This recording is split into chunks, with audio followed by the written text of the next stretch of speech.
ලියෝන් මේ පාට මේ නිදහස මේ පෙනුම ඒක විඳින්න හැමෝටම බෑ මං හිතන්නේ. ප්‍රශ්න 1000ක් මැද්ද හිර වෙලා ඉන්නකොට සමහර දවස්වලට මටත් ඒක පෙනුනේ නෑ.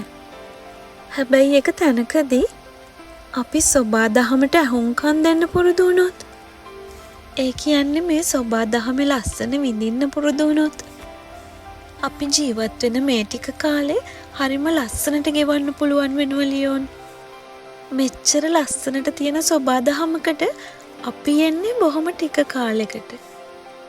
ඔයත් මම ජීවත් වෙලා හිටියත් නැතත් මේ ලස්සන ගොඩාක් කල් මෙහෙම තියේවි. හැබැයි ඔයා දන්නවද?